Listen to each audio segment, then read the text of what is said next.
तो यार Thor love and thunder के ट्रेलर में दिखा क्रिश्चियन बेल का कैरेक्टर कौन है, आखिर क्यों इसको लेकर लोग इतना एक्साइटेड हैं और कौन है ये जो गॉड्स को मारता है। तो इस वीडियो में आज हम इस कैरेक्टर की ओरिजिन देखेंगे और इसकी पावर्स और कॉमिक स्टोरी को देखेंगे।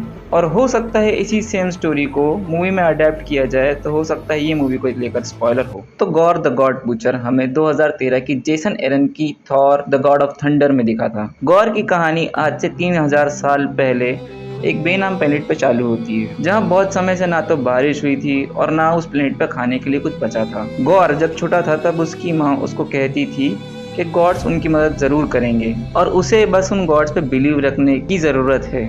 छोटा गौर अपनी माँ से कहता है कि वो उन गॉड्स पे बिलीव करता है। उनकी ये बात चली रही होती है, तभी अचानक से कहीं से मॉन्स्टर्स आ जाते हैं। गौर की माँ उन मॉन्स्टर्स को रोकती है और गौर से कहती है कि भागो और पीछे मुड़कर मत देखना। वो उनसे लड़ती हुई मारी जाती है। इस हादसे के कई साल गुजरने के बाद में गौर का भरोसा गॉड से धीरे धीरे कर कम होता जाता है। वो सोचने लगता है कि गॉड्स होते ही नहीं है और उसकी बीवी भी उसकी माँ की तरह ही उसे गॉड्स पर बिलीव रखने को कहती है। गौर कैसे बिलीव करता कि कोई गॉड्स उनकी मदद करेंगे। उनकी पूरे की पूरी ट्राइब भूखी मर रही थी और इस मुश्किल समय में गौर को संभालने वाली उसकी बीवी ही थी, जो उससे प्यार करती थी और उसका मॉरल कंपस थी। पर शायद ये खुशी भी गौर के हिस्से में नहीं थी।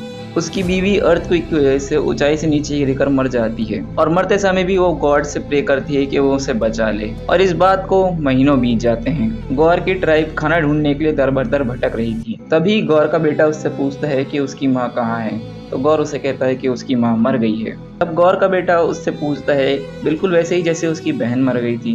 तब गौर उसे आराम करने को कहता है। उसका बेटा भी कई दिनों से भूखा होने के कारण काफी कमजोर हो चुका होता है और गौर उसे दिलासा देते हुए कहता है कि जल्द ही वो जंगल में पहुंच जाएंगे, जहां उसे भरपेट खाना मिलेगा और जहां झरने होंगे और उसे फिर कभी भूखा रहने की जरूरत नहीं होगी। पर गौर का बेटा उसके हाथों में ही दम तोड़ देता है। उसकी कब्र पर गौर कहता है, आई एम सॉरी बेटा, मेरे पास इतना पानी भी नहीं बचा कि मैं तुम्हारी कब्र पे आंसू बहा सकूं। मुझे माफ करना कि मैं इस बर्बाद दुनिया में तुम्हें लाया। तभी उसके कबीले का एक दूसरा आदमी उससे कहता है, गौर तुम्हें अपने बेटे की लाश को नहीं दफनाना चाहिए। तुम जानते हो ना ये पाप है। तुम्हें तुम्हारे बेटे को पेड़ पे टांग देना चाहिए ताकि गॉड्स उसे अपने साथ में आसमान में ले जा सकें। तुम्हें अपने बेटे की लाश को सदियों तक सड़ने के लिए ज़मीन में नहीं गाड़ना चाहिए। उसकी आत्मा को श्रापित मत करो। गौर उससे पलट के कहता है कि हम सब श्रापित हैं। अपनी आंखें खोलो, हम एक जगह से दूसरी जगह भटक रहे हैं, अपने पीछे अपनों की लाश छोड़ रहे हैं। इस सूरज के नीचे एक न एक दिन हम सब भी जल के राख हो जाएंगे। तब वो दूसरा आदमी उससे कहता है, अपनी जबान को लगाम दो, गॉड सब सुन रहे हैं। गौर उसे पलट कर जवाब देता है, जैसे उन्होंने मेरी माँ की सुनी थी या मेरी बीवी की। उनको पूछती रही पूरी जिंदगी, को क्या मिला? अपने बच्चे को हाथ देकर मर गई। तब वो दूसरा आदमी उससे बोलता है, तुम बहुत ज़्यादा बोल चुके हो।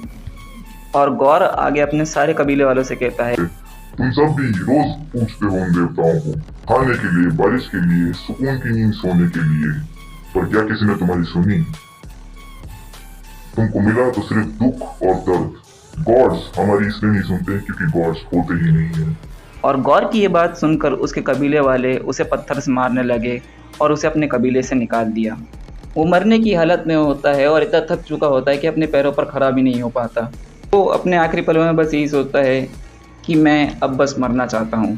तभी उसे आसमान में कोई चीज़ दिखती है और वो चीज़ उसके सामने आके गिरती है। जब गौर उस चीज़ को करीब से देखने जाता है तब वो देखता है कि ये तो गॉड्स हैं। उसे अपनी आंखों पर यकीन नहीं होता और वो उन्हें देखकर ही सोचता है कि गॉड्स सच में होते हैं। तब एक गॉड गौर की तरफ हाथ बढ़ा के उससे मदद मांगता है और गौर कहता है, मैं तुम्हारी मदद करूं? गौर का गुस्सा 7वें आसमान पे पहुंच जाता है और वो जोर से चिल्ला के कहता है, मैं तुम्हारी मदद करूं? तुम तब कहाँ थे जब मुझे तुम्हारी मदद की जरूरत थी? जब मेरे बच्चे भूखे मर रहे थे, मेरी बीवी मर रही थी और मेरी माँ को वो मॉन्स्टर्स नोच के खा रहे थे। तभी उस गॉड के साथ में जो दूसरा गॉड गिरा था, उसके पास से एक ब्लैक चीज़ आके गौर के पास चिपक जाती है। वो उसके हाथ में एक वेपन का फॉर्म ले लेती है और गौर अपने गुस्से के कारण उससे उस गॉड को मार डालता है। उसे मारने के बाद गौर सोचता है, गॉड्स स्वार्थी होते हैं और उन्हें अपने अलावा और किसी की नहीं पड़ी होती है। और मैं गौर आज ये कसम खाता हूँ कि मैं इस पूरे ब्रह्मांड के हर एक देवता को अपने हाथों से मारूंगा। और गौर निकल पड़ता है उस हर एक पर्सन को मारने जो अपने आप को गॉड कहता है। Alright guys, thanks a lot for watching Gaur the God butcher का इससे आगे क्या होता है। अगर तुम ये जानना चाहते हो तो मुझे कमेंट करके ज़रूर बताना, और लाइक करना इस वीडियो को, और शेयर करना अपने उन दोस्तों के साथ में जो कि गौर के बारे में नहीं जानते हैं। मैं मिलूंगा तुम्हें अपनी नेक्स्ट वीडियो में, तब तक के लिए दिस इज साइनिंग ऑफ।